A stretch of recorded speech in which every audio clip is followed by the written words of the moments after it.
Welcome to Black Fluidity, special edition of the anthologies of bi Black men. These are true life stories from real bisexual Black men, curated and edited by Frank and Mo, host of the Black Fluidity podcast, Bi Black Men Talk. We hope you find something to take away from each episode. Enjoy. My name is Ifadadefumi, fasanmi, Fayemi. You can call me Dadefumi. That name means Ifa has crowned him and so he is a king. Is the name that was given to me as a studying priest as a child of Shango. That is not my government name. If you owe me money, I got to give you another name for that. But that's not the name that Chase knows or nobody else or the IRS. That's the name that I go by. I identify as a cisgender, sexually fluid man of African descent. I do not use the term bisexual because to me, it identifies a binary that I do not recognize. Sexual fluidity identifies a spectrum on which I find sexuality to exist, which I find most things in life to exist. I'm 57 years old, 57 years young, or 57 years on this planet. I am originally from Detroit, Michigan, the D, and I'm very proud of that. I come from a family of warriors and artists and activists and writers and theater people and different who are all doing work in the movement. So that is what I do as well. I got a couple of kids, a 24-year-old daughter who just graduated from Norfolk State University about a couple years ago, and a son who's 32, who is an actor and also starting a very lucrative business in juicing, making juices, like healthy juices and whatnot and so forth and so on. And they are the reason why I do a lot of the work that I do in the world. My early childhood was, first of all, socioeconomically, I come from an upper middle class family from Detroit, but in the city of Detroit. So as I said, I'm 57 years old. So I was born a year before the insurrection in Detroit, which we commonly call the riots. So I was born during a time of transition and change. So I grew up in a city that was predominantly governed by white folks to a city that was being governed by Black folks and white folks. And so I grew up around Black people who had stuff. I often talk about the people, the family lived to the left of us. They owned a chain of cleaners. The folks to the right of us was a doctor. Across the way was a city council person. So I grew up in a kind of a relatively privileged space for a young Black man in a city that was also in decline because of white flight, because of racism, because of the declined automobile industry, et cetera, et cetera, et cetera. But I lived on the west side of Detroit near Palmer Park, if you know anything about Detroit. So I grew up in a very nice area. I also feel very privileged that I didn't grow up with any domestic violence or alcoholism or anything like that in my family. My family was a relatively stable economically, stable socially and culturally for most of my life. Now, was it an emotionally safe space? That's a whole different kind of conversation because my mother was a very hot and cold sort of person. And so for me as a very sensitive young man, which is part of, I grew up being very sensitive, very emotional, very sensitive young man. I'm a very sensitive and emotional grown man. And I found sometimes being the product of divorce, my mother trying to manage working with two boys and me being sensitive and me growing up with a brother who was a bit of a narcissist and rather brutal, that I didn't feel protected or safe a lot of times when I was growing up. And I was very introverted. I'm still very introverted. I'm one of these dudes I learned this term recently, an omnivore. So I do very extroverted work. I am a public speaker. I'm a facilitator. I do consulting work. I'm always holding spaces in rooms, and a lot of my work in community is holding spaces. But on a personal level, I'm very introverted and very private. And so I grew up very much, I would say, alone. I grew up feeling very lonely as a child. I was speaking to my therapist the other day. Yes, get a therapist. So I was speaking to my therapist the other day about the fact that there's like a ghost of a loneliness that follows me. And even as I mature and develop spiritually, that piece is always there. And I've had to deal with it from time to time where I feel an eternal loneliness, no matter how many people are in my life. I just feel it. And I think that has to do with what my formative years were like. Now, what's interesting is that you have a lot of hindsight at 57 years old, right? I don't know to what degree that had to do with being a queer little boy and not knowing it. You know what I'm saying? I don't know that because I don't remember anything from my childhood that seemed particularly queer. Now, I was very sexual. I was a very sexual young person. I was very curious about sex. Like my parents had The Joy of Sex, which is this book during the 70s that was really big, and they had it hidden under the bed. And as soon as they went out to dinner or something, I would get it out be looking at shit. My father's collection of Playboys in the basement, stuff like that. I was looking at them. So I was very sexually interested at a young age. And so sexually curious about all people though, just sex in general. But I don't remember identifying that as being a queer idea or other than straight idea, which I think really speaks to how I think about my sexuality today, come full circle, that I feel like all of these walls and these boxes and these things that we're supposed to identify ourselves with are very limiting to what the experience of sexual energy is really for us as human beings and as spiritual beings, as I see myself as a spiritual being having a very human experience. As far as my artistic tendencies, my daddy was a painter. He was a painter as part of the Black arts movement. His name is Harold Neal. There's actually a book on Amazon about him. So he was a very important brother in the Black arts movement in Detroit. My grandfather was a painter. My mother sang classical music and opera. My sister is a writer. My brother who passed was a sculptor. All the people, my in-laws were jazz musicians, the McKinneys, like all of this. So I grew up in a very artistic, creative environment. So my house was full of paintings. My house was full of sculpture. My daddy had a studio. I hung out there. I would be pushing my little toy cars around on the floor while he would be painting. In fact, he's the one who actually taught me how to paint. So my artistic thing came through the blood and it came through the experiences. I can remember very early on, one of my favorite things, even as a young child, was going to Detroit Institute of Art and seeing the Diego Rivera murals that are in the courtyard there and being just mesmerized by these huge murals and just the Mexican painters, period. So that art thing comes from my peoples. That just comes from my bloodline. My father was the type of person that if you asked him a question, he would ask you 2 more questions in response, right? Or he would say, what do you think? So I was raised to be intellectually curious and raised to be curious about things. Another thing I'll tell you about my daddy, he never took the freeway. So we were going somewhere, he would take all the side streets and he would give me little history lessons about what Detroit was when he came to Detroit in the 40s and what this used to be and that used to be. So I was just very curious and very visual. So very visual, very curious, very, again, sexual and curious about sexuality and stuff like that. Very sensitive. I had eczema when I was a child. Very bad. There are pictures of me where my mother used to wrap my hands when I was asleep to keep me from scratching. I would have it all over my neck, everywhere.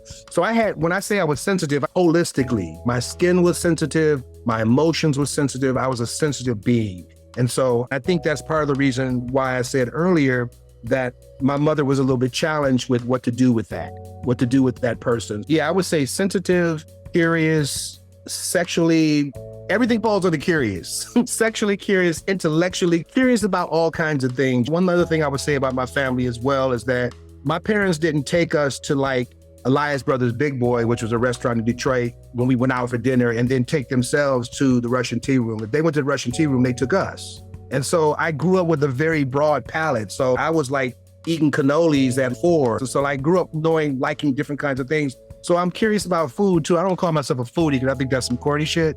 But I've always been curious about different flavors and different cultures and stuff like that. So I think curious would be the one encompassing word with many things under that umbrella.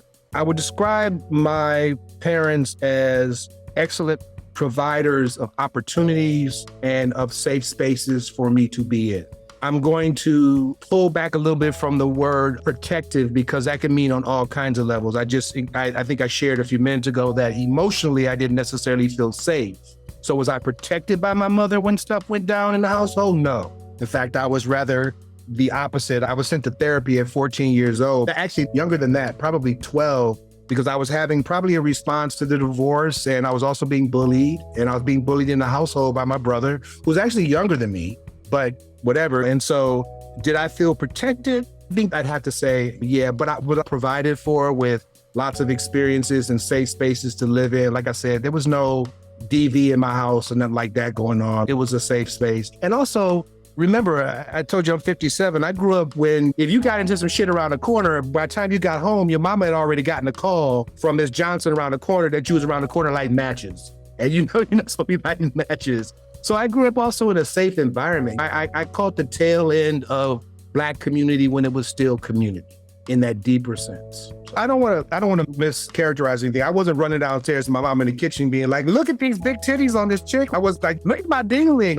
It wasn't that kind of thing. I think I don't know. I don't really know where my curiosity around sexuality came from. I'm not really sure. But my father had, I would walk in my father's studio after school and there would be a model there that he was painting.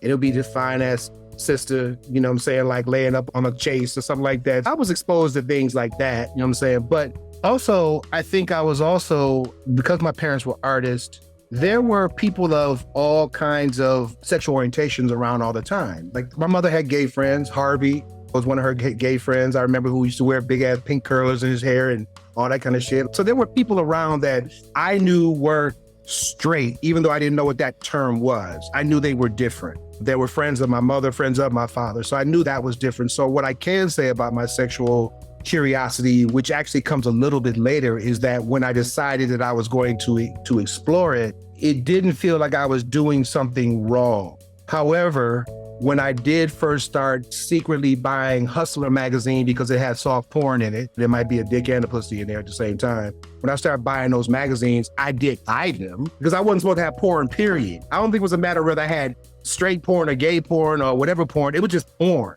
So I knew that I wasn't supposed to be doing that. I knew that I wasn't supposed to be fucking around doing that kind of shit. I must have known I was not supposed to be jacking off because I wouldn't do it until my mama had gone out and I could close the door and be privately and do it. If I thought it was okay, I would have been doing it just out doing it. So clearly I knew that what I was doing was prohibitive for my age, you know what I'm saying? But I grew up in a free-thinking environment. It was a free-thinking, free-spirited environment. My father a little bit more than my mother. My mother was a little bit more conservative. My mother was raised to be, and I say this, we always say this joke, she was raised to be the wife of a prominent Negro doctor or lawyer in the community. She had cotillions and all those kind of things. And I think, so my mother was that kind of woman and my father was a little bit more street. And that's why I know the only way they could have met was that my mom was probably somewhere she wasn't supposed to be late.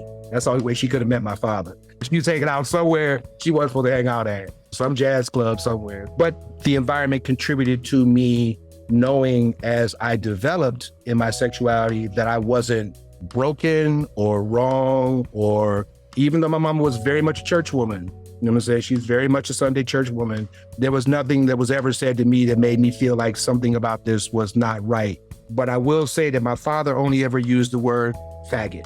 And so when he talked about gay men, he talked about them as faggots. But not if they also got on his motherfucking nerves too. Not just in general. So if you were gay or whatever, and you also were on his motherfucking nerves, then you became that motherfucking faggot. But that's the term I heard him use a lot. So consequently, and I don't want to jump ahead of the story, but consequently, when I did begin to explore my sexuality, I never told my father. I told my mother.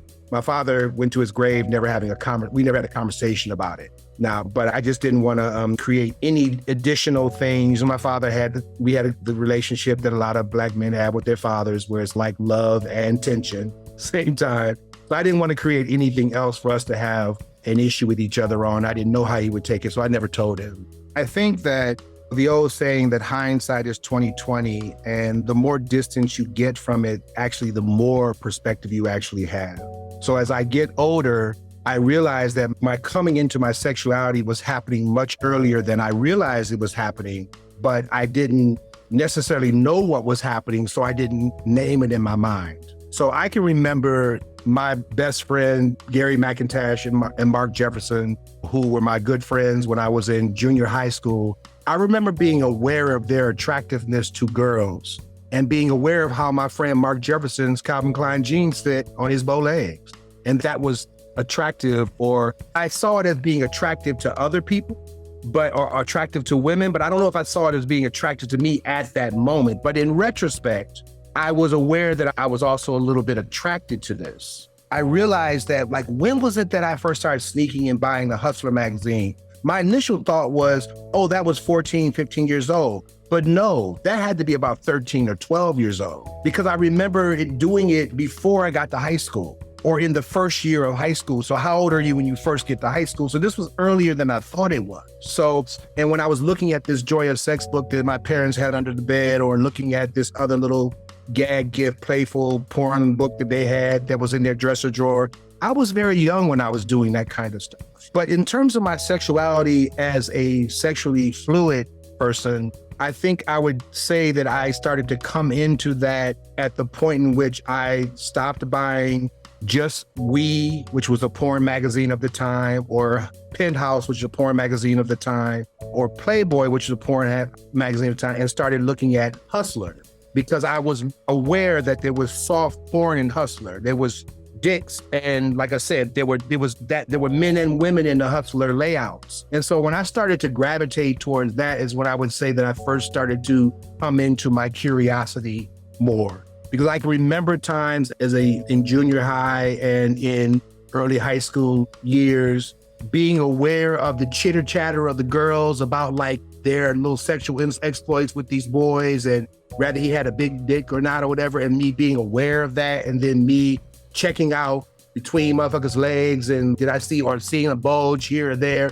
But all of this was so deeply internalized. It was never a conversation with anybody, never. It was just this thing that I had, this little private thing that I had, you know what I'm saying, where I was attracted. But there was a store in Detroit, what they call bodegas. In New York, we call party stores. They call them party stores because the grocery stores where you get the groceries, this is where you get chips and beer and shit like that. We call them party stores. And that's where the video games were. So we would spend a lot of time after school going to play Pac-Man and Asteroids. This is well before PS4, 5s and shit like that, like in playing those things in the store.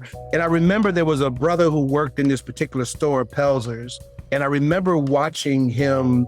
He was a really big guy, at least at my age, he seemed like a really big guy. And I remember watching him have this what I saw as masculine presentation at first. And he began to get a little bit more what I saw as effeminate as time moved on. Like he started wearing tighter jeans and these high-heeled kind of shoes, or like platform shoes at the time. And he started perming his hair and all this kind of stuff. And I was very aware of him and aware of his gestures and the way that he gestured, and began to gesture in the same way as my mother's friend Harvey used to gesture. So I knew that he was like, something was up, and I was really curious. Like when I would go in the store and go back towards where the sodas were to get my Faygo Red Pop. Faygo's a brand of pop we call it pop in the Midwest, by the way, what they call soda in the East. But when I would go back to get my Faygo Red Pop and he would be in the back office, I remember like lingering around back there to see him. You know what I'm saying? Like I was curious. But again, at this age, I didn't identify this as any desire. And I keep pointing it out because I work with young people, and like young people today at 13, 14 years old are like identifying desire. At 12 or 13, they're just, I wasn't identifying it as desire. It was just part of this curiosity thing for me. So I was just curious about it. So yeah, that's when I would say I first began to come into it. And as far as the naming it as sexual fluidity, I think what happened for me is I had my first experience with a brother, and I knew that when I had that experience, I went through this questioning, does this make me gay or does this mean whatever? But I realized that I still was interested in women and still interested in being with women. And then I discovered, I don't know how I discovered this ideal of bisexuality. I was like, oh, that'd be me then. I'm bisexual, you know what I'm saying? And then I just immediately identified it. And again, having the loving support of my mother, which was what mattered to me the most, and general permissive acceptance in my family, from that point on, it was just like, well, let's see what this is. Because when I told my mother, not to jump ahead, when I told my mother about my first experience, we were at dinner, and we had this restaurant called Fishbone, which is in Greektown in downtown Detroit. And we had gone to have dinner, and that's not true. We were at the Cottage Inn, which is a pizza place in Ann Arbor where I was at college. And so we were ordering drinks or whatever. And I said, so Ma, I want to tell you something. And she was like, yeah, what do you want to tell me? And I was like, I've been experimenting. And she was like, experimenting with what? And then the waitress came over and asked for our drinks. And I was like, my mother ordered her drink and I ordered my drink. And so she was walking away. And so she said, experiment with? I said, experiment with my sexuality. And she said, what do you mean? I said, I've been sleeping with men. And she said, can you make that a double? And then we just broke out laughing. And from that point on, she just gave me a bunch of cautionary tales. Don't bring anybody home you don't know. Don't bring anybody to your apartment. She told me the story of a friend of hers who had been found dead in his apartment because he had brought some trade homes that had murdered him and robbed him. And then she told me the story of another man that she knew who had gotten sick. You know what I'm saying? This was well before HIV or whatever. But she just gave me a bunch of cautions and told me to be careful. Once I had that stamp, I didn't give a fuck what nobody else thought. And I'm gonna say it again, I didn't give a fuck what nobody else thought. Because in my earliest experiences, engaging with men of color and Black men primarily, because I've not really been sexually interested or involved with men of any other ethnic or racial identity, I met many brothers who could not go home. Like they didn't have relationships with their family. Like their family didn't know, or they were living this secret life. And I had the privilege of never having to do that. You know what I'm saying? So I took advantage of that.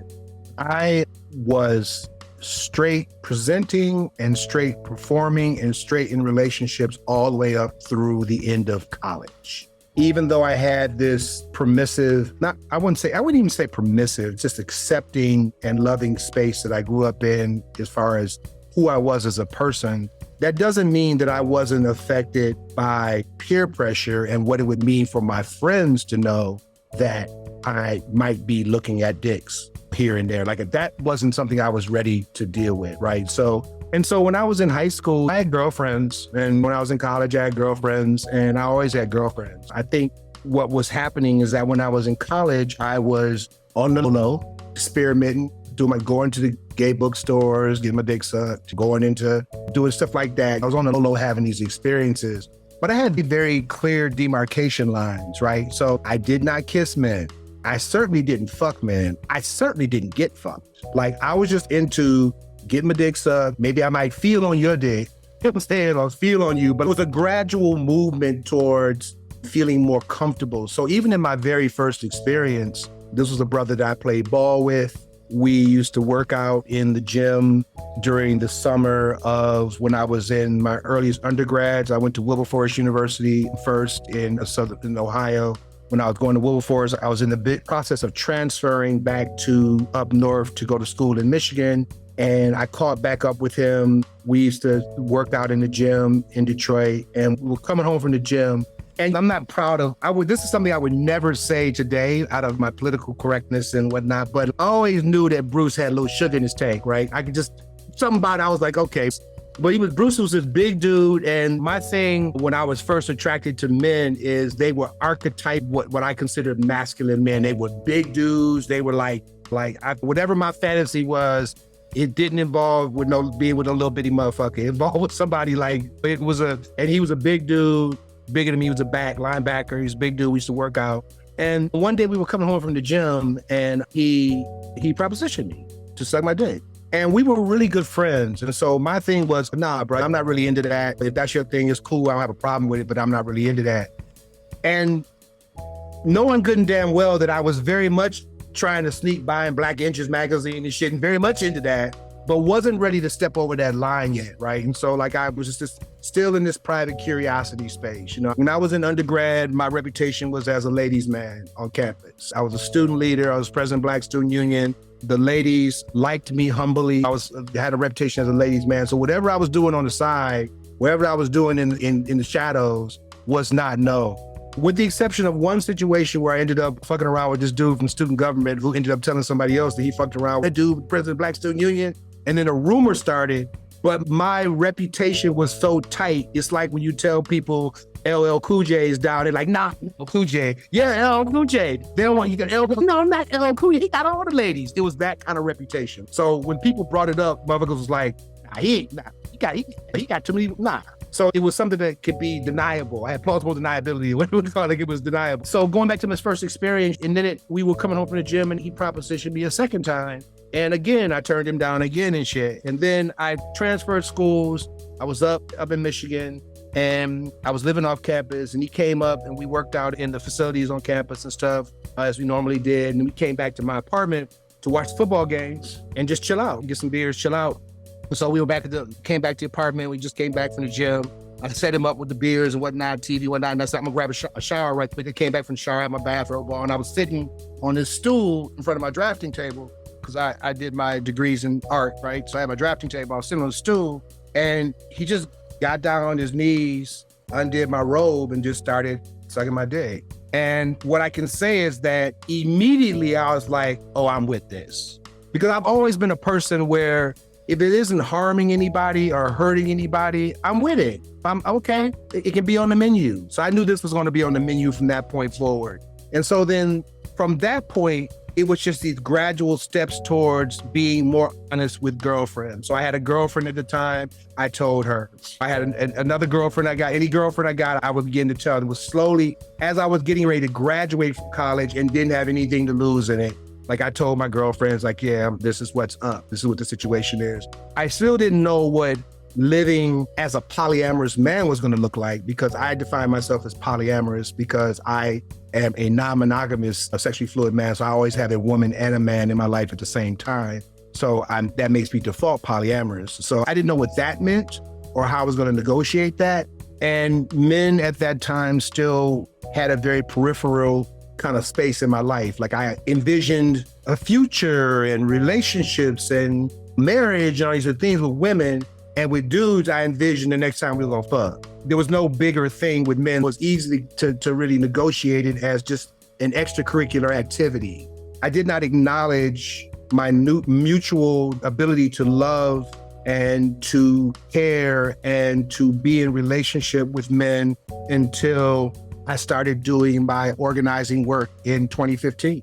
Because I was in a polyamorous relationship and I had a boyfriend and I had 2 girlfriends. I was in a quad. And I couldn't very well greet my girlfriends and give them these passionate kisses and be like, I love you, baby, and then greet him with, what's up, bro? Like, it didn't work like that. Or call them my girlfriends and call him my dude. It was my boyfriend.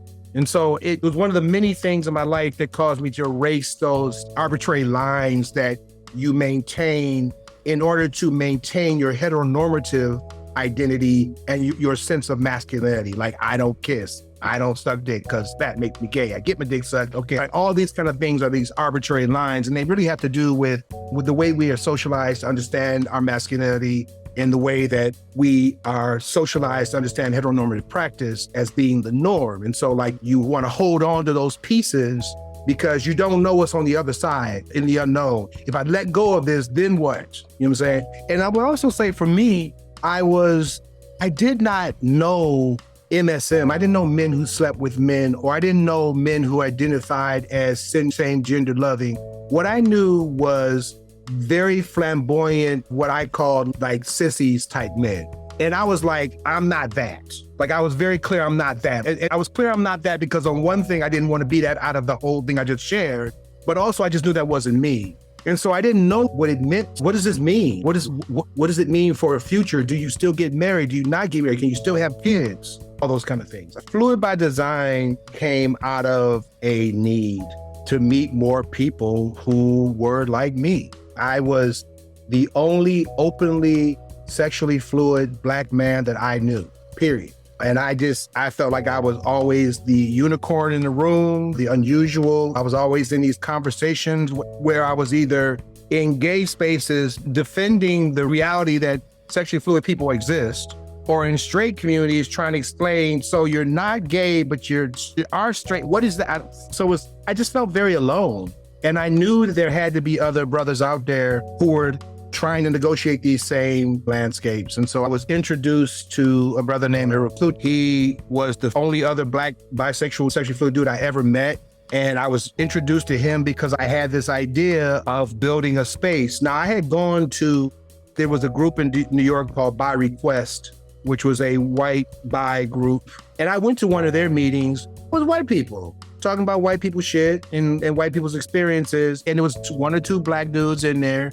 I had gone to a couple of spaces that were supposedly LGBTQ, everybody's welcome, but they seemed like they were largely focused on the issues, concerns of lesbian and gay people. And so I came home to my girlfriend at the time, and she asked me, how was it? And I said, it was okay. It was cool. It was cool to be around other bisexual folks, but it was mostly white folks. And I said, it's just a certain kind of conversation that I want to have. And so she basically was like, if there's a certain kind of conversation you want to have, perhaps you need to start it. And that's where it started. And so I really, as corny as it sounds, because it's a movie title, but I really felt if you build it, they will come. And so I built it. And I advertised on Meetup, and I started meeting at an organization called GMAD because they gave me free space. And the first few meetings had about 3 or 4 people at them that didn't work at GMAD or were people that my people, you know. And then I eventually moved it to a neutral space because I was clear that as long as it was happening at a gay organization, that a lot of brothers who were sexually fluid but weren't self-actualized, because I don't use the term out. I don't like that term. I was never in any closet, but I have had to go through a self-actualization process. So I knew that a lot of brothers that weren't fully self-actualized who were not going to come to a space for which them basically putting their hand on the doorknob indicated that they were less than straight. So I found a neutral space, the Audre Lorde Center, to meet. And then eventually we met at Mokata, which is a museum of contemporary diasporic art in Brooklyn. And it grew from there. It really grew from there. But I feel I got there just because that was 2015. I had been living as an openly sexually fluid brother since 93 or 4. You know what I'm saying? When I came into graduate school at Howard, I came into graduate school as an openly sexually fluid dude and was such a threat. I'm gonna tell you, think about this in retrospect, and and I say this with some humility, but I was such a threat because I was muscled up, brolic dude, nose ring, whatever. The ladies liked me, but I also was very openly interested in dudes and all that kind of shit. And the professors were looking up with me with the side eye all the fucking time. Because first of all, they wanted to fuck the women, they wanted to fuck the students. I was fucking. And then a couple of them probably had other kinds of interests. You know what I'm saying? And again, I say this with humility in retrospect, because it wasn't I was such a threat. And that's when I realized, as far as building something like Fluid by Design, that community was necessary, because there were a lot of people at that time, and I feel there may be less now, that were really threatened by sexual fluidity. The fact that they couldn't pin you down to a certain thing, or know that they could bring their girlfriend around you. Like even lesbians really were threatened, because they knew that I'm in the same camp with you, but I would also fuck your girl if they didn't know what to do with any of that. It was like, we can't trust where he's coming from. And I recognized the challenge in that, but I also recognize the power in it. I have 2 children. I have a 24-year-old daughter and a 32-year-old son. They both have different mothers whose names are both the same, Erica. So they are Erica 1 and Erica 2. I have 2 children. I have a 24-year-old daughter and a 32-year-old son. Their mothers both share the same name, which I think is ironic. They were born in my undergrad and in my graduate school period. My son's mother and I simply hooked up. It was a college hookup situation, and she got pregnant and she had this little boy. I didn't learn about him until he was already a year old. After we slept together, I heard from her roommate that she had gotten pregnant, and I caught up with her and was like, hey, do we have something to talk about? And she was like, no, don't worry about it. I went home over the weekend and I slept with my boyfriend. And so I think he was the last person I slept with, so you don't have anything to worry about. And of course, as a younger man in college, I was like, okay, I'm not gonna push it. Like, okay, fine, not my problem, not a worry. But she sent me a picture of him when he was like probably really first born, because he looked like a little raisin, like a little tiny picture. And something told me to keep that picture, and I kept it. And then about a year later, she showed up at school. It was my last year in college. She showed up and she said she wanted to come by and visit. I was living off campus, and she came, and it was wintertime, and she came up on the porch with this carrier. She had to find a parking space. She was like, can you keep him while I find a parking space? And I was like, cool. So I'm bringing him inside because it's cold, it's wintertime. And this was when there was real wintertime. So like wintertime in Michigan was like wintertime. So I came inside and I pulled his blanket back, and the little motherfucker looked just like me when I was a little kid, like when I was a baby, just like me. Same shape of his lips, same eyes, same everything. And I started crying, like tearing, like I was like, oh my God. And so she came back in with some like bullshit trivial conversation. I'm like, excuse me, do we have something we need to talk about? Something here? And so she told me about what had happened. And that's all I'll share about that story, because there's some other drama and stuff that happened in that story. It's neither here nor there at this particular point. And then my daughter was born of another friend relationship that I had with a woman that was the bookkeeper at a place where I worked in the coffee house that I ran in DC. And she used to come and pick up the receipts at the end of the day when the coffee house was closed. We ended up messing around in the office and fucking and whatnot. And we were really tight and really close. And she also had a child already and felt like she was getting older and she hadn't met anybody. And we had this kind of conversation about what would it look like to parent as friends.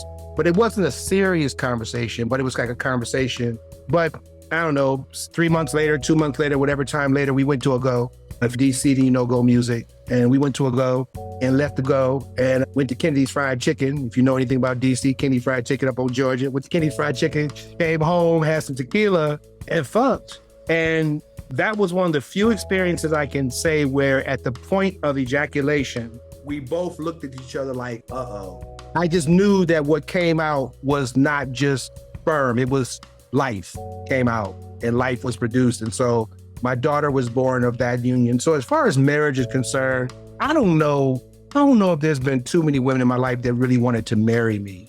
Because again, I'm this free-spirited artist, cat, all these things. I just didn't I feel like I never presented those things that people look for in marriage: certainty and reliability and responsibility. I wasn't none of that.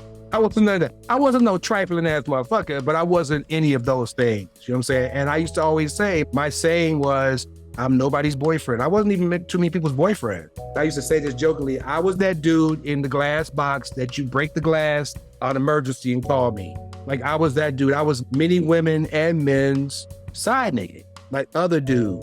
And I didn't mind that because I wasn't interested in the responsibility of relationship, really. You know what I'm saying? Like, I wanted, as I got older, I wanted more of the benefits of it. You know what I'm saying? But I didn't want anybody telling me what I couldn't do and what I could do. I was never a hoe. Like, if you know, of all these people, like, my relationships were like, you'd be like, I'd be with somebody like 6 years, 5 years. They'd be in my life for a while. I wasn't a hoe, but I was polyamorous before I understood what that was. I was a person capable of, I knew that I was multifaceted. I knew that I was dynamic, and I knew that it was going to be difficult for any one person to hold all the things that would nourish me. And so I was that person, you know what I'm saying? So it was more like that. I loved all the women in my life and all the dudes in my life. I loved them very much. Now, did they always feel as loved? No, because people enter relationship to be special to someone, not one of several specials. And even though they may put their head around that and say, I'm good at first, usually when the heart gets involved, people start having a problem with not being the only one and not being the center and not being the most important and all those kind of things. So I don't know that I have had many women in my life that have wanted to marry me. And I think as far as dudes are concerned, the dudes that mentioned marriage to me were not dudes that I would have ever thought about marrying, period. Like, I couldn't stand them for long enough time beyond our moment of engagement to imagine a life of this motherfucker. No. So marriage was never a thing. Now, it's funny, but someone asked me recently, would I get married? Because I feel like that ship has sailed for me. But they asked me, I was telling them about a friend of mine who's getting married, whose wedding I'm going to be in next summer. And they asked me, would I ever think about getting married? And as I get older and I think about growing old alone and what it means to have companionship in my older years, I feel like I'm settled down enough to want to get married. There's still this issue of the dude energy. I don't see a time in my life coming when there's going to be a single gender that is going to fully satisfy me in terms of my desires and wants. As far as this, I think it is possible in this current time and for the practice of polyamory today that I could be married to a man and a woman. However, I will say that in my forays into the Black and poly communities and the poly communities that are evolving, don't hear the kinds of conversations that I would want to have with someone in terms of that kind of engagement. I hear a lot of people want to have a lot of fun, and that's cool. But there's a spiritual dimension to sexual fluidity for me. There's a spiritual dimension to polyamory to me. There's a spiritual dimension to these things. And so at this point in my life, the coming together in any kind of long-term commitment is about growing and developing together and building together and things like that. It has to do with something more than just like having a lot of fun. You know what I'm saying? And a lot of these poly spaces, I hear people in there who I'm like, y'all not serious about this shit. Y'all fucking around. But the answer to the question of could I get married to a man or woman? Yes, I could. That would be ideal. That's like a Happy Meal, like fries and a burger and a cookie and a shake all for $5.99. That's like a Happy Meal. And some nuggets. That's a Happy Meal. When I think about the future of Black fluidity and the representation thereof, I think about the conversation that I'm most interested in having right now, which again relates to the spiritual dimension. I think of my sexual fluidity as a superpower. This is a superpower. The ability to tap into the divine feminine and the sacred masculine, and to understand those energies at a deeper level, understand those energies as they manifest not only in your emotional well-being, but in your psychological perspectives, but just in how you see the world as it relates to nature. This fluidity piece is representation of what nature is. If you look out in nature, you see fluidity. It is something that's so much more aligned with the fundamental power of the universe and nature that the next level of conversation to me, the next piece that where we need to get to fluidity is how to tap into it as a real superpower. There's a way of considering fluidity, to me by definition, is the embodiment of the both and, not the either or, but the both. And so I do see it as having tremendous power to move people out of the boxes that they've been placed in by white supremacy, by Western masculinity, by all these kind of things, and into a more dynamic and expressive idea of what it means to be. Which, like, I was having a conversation with one of my mentees, and he was talking about a conversation that went on an app that he's on about whether or not people should be open or not open, and more people should be open as sexually fluid, and more people should not, and all these kind of arguments. And the thing I felt when I was hearing him is that the beauty of this is that there is no should. There's only possibility. There's only possibility. There's no should to it. And so I really do see, and whenever I have a few mentees that I talk to, or younger bisexual brothers who I kind of talk to and work with, we're friends, but I am an intuitive counselor, so I do some intuitive counseling work with them. But my thing is always trying to move, understand this, you have been given a gift. You don't have to pay attention to all this shit out here, because you get to self-determine. But I do understand that the work of being self-determined is a very challenging way to be in the world. It's much easier to fall into a group or to fall into a category than to define the world for yourself. And that's why there are so few examples that we know of people actually doing it, because it's easier to fit into the structures that have been built for you to get into a lane. It's like being on the freeway, like easier just get in a lane, you know what I'm saying, and just be in that lane. And so I think it does take a lot, which is why the work of creating spaces for the development of brothers in particular in their fluidity is also the work of healing. It's also the work of self-awareness. It's also the work of consciousness building. It's also shadow work. It's all these things that are necessary for you to shed the bullshit and embrace the superpower of who you are. And so that is the future of this conversation to me. The way in which my spiritual practice dovetails or meshes with my fluidity is that I am a child of Shango. So Shango is symbolized by the double-sided axe. Two pieces that are equal that can be exchanged on either side. They're double-sided. And when you take the axe and place it in between your hands, the handle between your hands, and spin it, when you spin it, all those sides disappear and it becomes one thing. Shango represents duality. Shango represents the space between the positive and the negative. He is the god of thunder and lightning, which creates a negative and positive charge, and he's that space in between that. Shango I think it's interesting to me that when I came to Ifa, which is the name of my spiritual practice, the deity that came down to claim my head in my initiation was Shango. And I thought that was very appropriate because he's the positive and the negative charge. He is the duality. He is the left and the right. He's both of these things, all of that space. He's the we call it the yin and the yang. Like he's the combination of all these energies. And he actually works. Shango is known as a deity as being a ladies' man because of the relationship with Oshun and Yemaya. But Oshun is the ocean, Yemaya is the river, or Ya is the wind, and those things together are what creates storms. So that's where this particular deity meshes with who I am as a person altogether. Now, how did I come to Ifa? My people originate from the Sea Islands off the Carolinas. So we are Geechees, but my grandfather was from Capo Verde, cluster of islands off the coast of West Africa, so he was Wolof. I have Babalawos going back in my family 200 years, you know what I'm saying? And I have the Otunji African village that's in South Carolina. That's my granduncle who started that village, not the Yoruba village. So this has been in my life, all of my life, and it just kept pulling me. So I would meet a girl, she'd be into Oshun. She would introduce me to somebody, I'd meet somebody else, and it was always through these relationships, but wherever I went, Yoruba would find me, Ifa would find me. And so eventually, after I